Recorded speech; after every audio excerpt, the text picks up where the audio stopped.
Guys, I'm gonna do one more walk and talk tonight, but I'm actually not gonna walk. I'm just kind of gonna stand in the light out here. I go outside because my wife's sleeping, and I rent a room for my brother, and he's sleeping as well. But like I said in previous videos, I'm so busy during the day. This is the only time I got.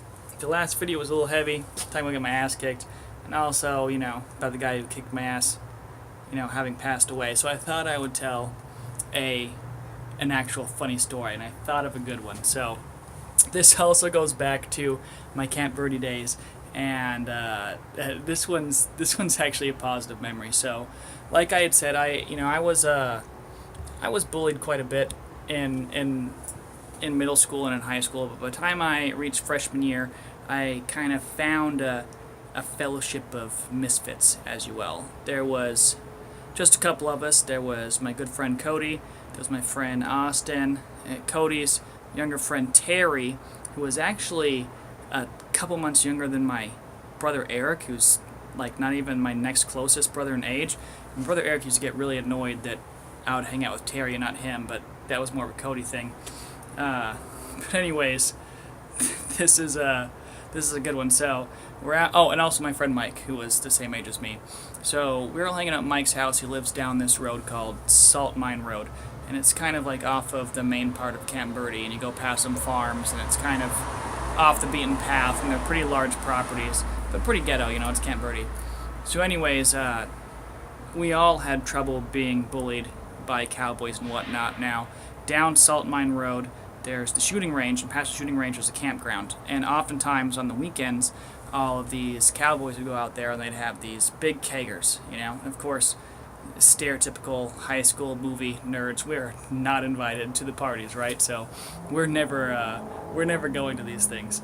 But we're hanging out at Mike's house, and on many different weekends, we'd be playing N64 or just being nerds and hanging out and being goofy, and we'd see all these dudes loaded up in pickup trucks, going to the party, and then later hooting and hollering on their way from the party, because it's kind of a rural road. His house was right by where the exit from the shooting range was.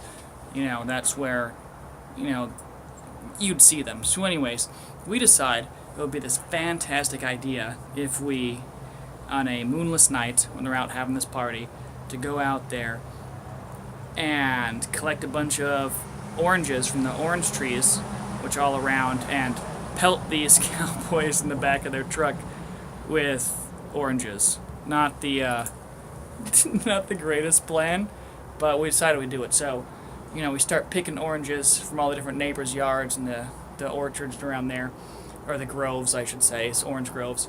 We're picking all these oranges. We get our battle stations ready, and we've seen a couple trucks with the Hicks, as we called them, coming, and but we waited till there was one that was just loaded with a bunch of people in the back of the truck. So finally one came rolling by.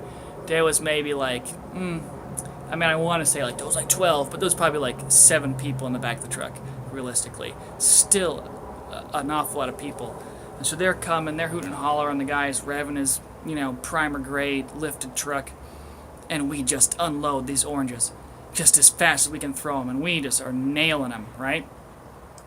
And this is where kind of our plan we had made broke down, because we had thought about how hilarious it would be to throw oranges at all these, huge bull riding cowboys, and then we did it, and they slammed on their brakes and all jumped out of the truck.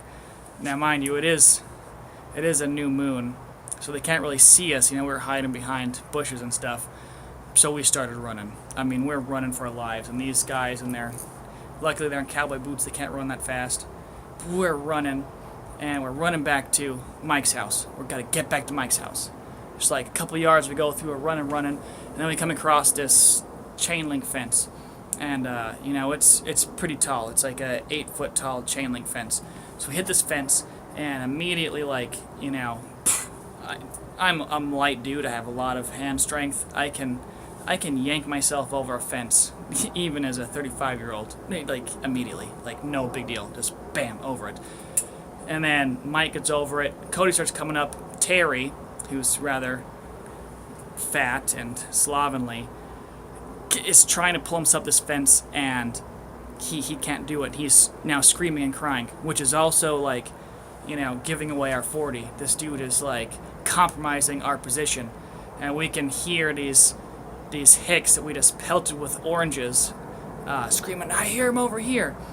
So me and Mike, we jump back over the fence, and we're grabbing this kid Terry, and we're just setting his feet in our shoulders, and finally we huck him over this fence, and he just bam, plops on the ground the other side. Air goes out of him, bam. Me, Mike, and Cody, we're over this fence like immediately. Pick up Terry, run back to Mike's house, go into his room, turn off the lights, just hide. So in the morning, we're getting ready to go walk and get some Cokes or something from the Circle K. It's like a half mile down the road. We're walking, same path we took, come across this fence, right? This is what's funny. So this fence, this 8-foot high fence, where we climbed it, literally, like 5 feet to the right, the fence ends. We just fucking walked around this thing the whole time. But we're sitting here on this like intense, panicked moment of like, these guys are gonna get us, they're gonna beat our ass, they outnumber us, and they're freaking huge cowboys. We gotta get Terry over this fence. We could have just like, bam, straight through. But we, it was so dark we couldn't even see 5 feet to the side. It's just one of those things that, like, as we came up to that fence, we're like, oh my god, this fence just ends. It's like completely open. Why did we jump this thing? We could have just walked around. How do we not even know the fence right by Mike's house where we're doing this clandestine orange throwing operation? How do we not have our plan of, our route of escape planned out in advance? It's just absolutely ridiculous. But, we got into a lot of mischief at Mike's house. One of these days I'll tell the stories about how we made flaming napalm pumpkins in a trebuchet and accidentally set ourselves on fire. That's a good one. There's also a story with the last time I hung out with Mike. He almost killed my brother on accident / purpose. I almost killed him, but luckily Eric's goddamn G and just like took it and didn't die. I'll do that story later this week. That's actually a pretty good one. It's pretty intense. I get choked up telling it because, like, for a second, I thought my brother was dead, and I was about to commit murder. And then Eric's like, I'm alive and not even injured.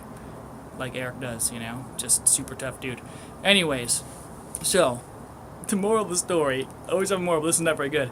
If you're going to throw oranges at Hicks from the road on a new moon, and they can whoop your ass, make goddamn sure that your escape route is like pre-planned, and that your weakest link, in this case Terry, will be your downfall. So make sure that everyone is up to the task at hand. Alright? So you guys have a good one, man. Later.